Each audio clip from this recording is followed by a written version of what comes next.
So then we moved over to the East Coast to the DMV area after a while, and I went to high school and middle school and stuff here, so I connect deeply with the DMV area, and at that time, this is the early 90s, so DMV sound is a lot of go-go, a lot of the hip-hop in the DMV.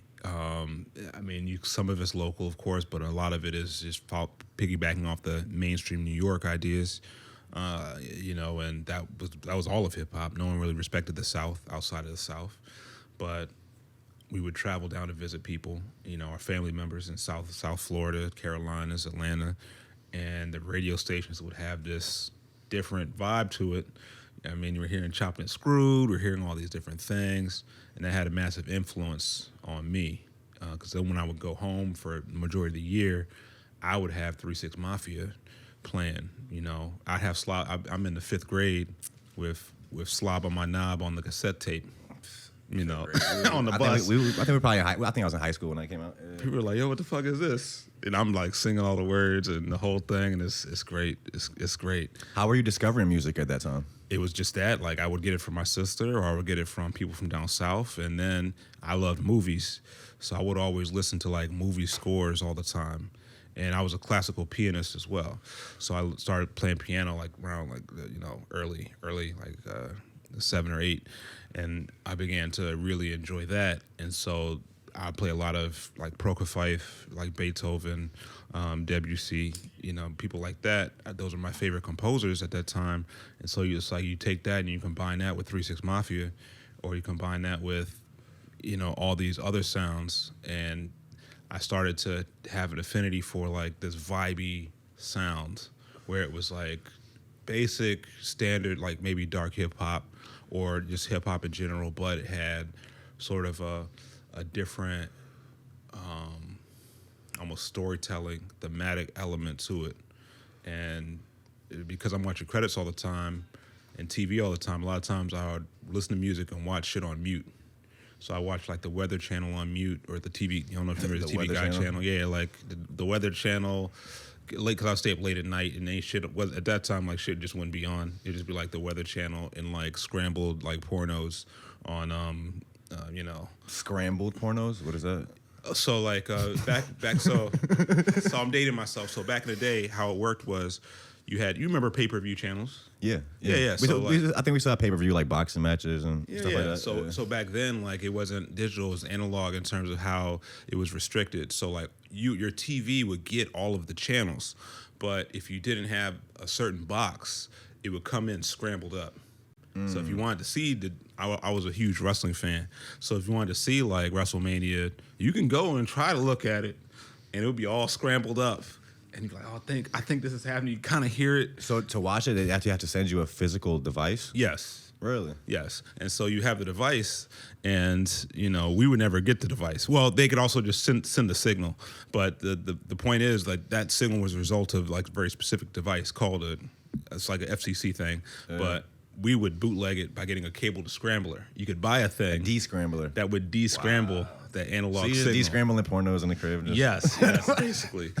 Well, exactly. But it was a whole aesthetic just seeing it scrambled, And so a lot of this style and things I incorporated included this idea of like this analog distortion, both audio and visual. So that's like the whole VHS kind of effect. So that's where that came from? That's where that came from. That's actually the same hardware I'm using, right? Yeah. The cable descramblers and things, they still exist. I mean, all the rules are still the same. I think I've seen a video of you, or maybe Full Metal was using, I think it was you, where you had like a physical device and you were turning knobs, and that was the glitches and shit. And he put me on it because I was using video editing tools, and looking for plugins. I was like, damn, how do they make it look like it's a VHS tape? How do they make it look like it's this? And it just wasn't hitting the same. And then Full Metal did a video, I think it's called Shiny Lapras.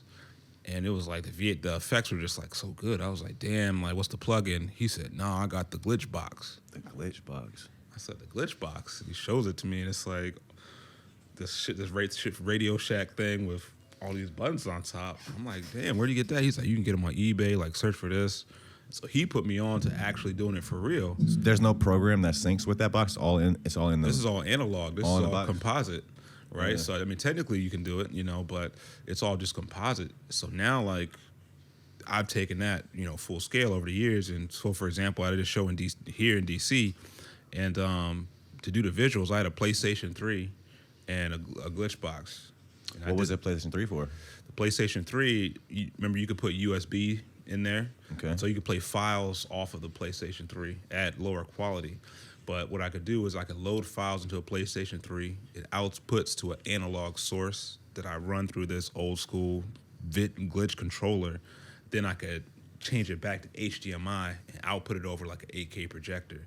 So the result is like you get all these old school ass visuals, but in super high def, super bright, and they're all made on the fly. So I can, like, for example, go to the USB on the PlayStation and like go to like a video like Skeletor saying something, and then skip through to like a scene where something else is happening. He's like moving down a mountain, have it match up with like some Young Dolph lyrics. It's almost like fucking spinning music, but with visuals.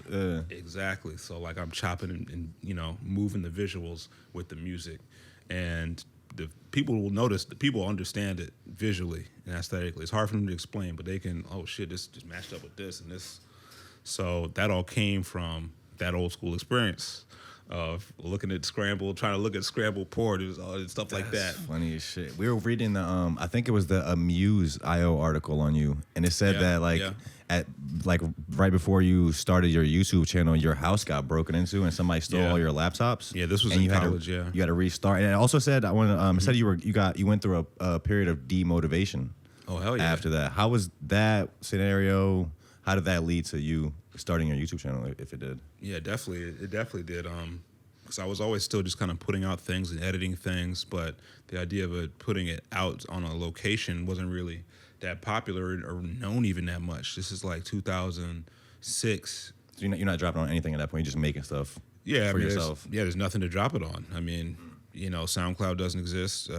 06. I mean, we had YouTube doesn't exist. Dat Piff out at that time. Dat Piff, Hot New Hip Hop. Yeah. The PHE performed. The forums were there, so Dat Piff existed, but that's for people that were even in the underground more established. That's like, okay, just finding Ninth Wonder. I'm looking at Dat Piff to get that new thing. That's like, what was it? The Jay-Z Black Album flips. It was like the Black Album, the Gray Album, the White Album, and all the producers and beat makers really came out. So maybe you get stuff like that, but I'm not gonna contribute anything. I'm just fucking around. Is how I'm thinking about it.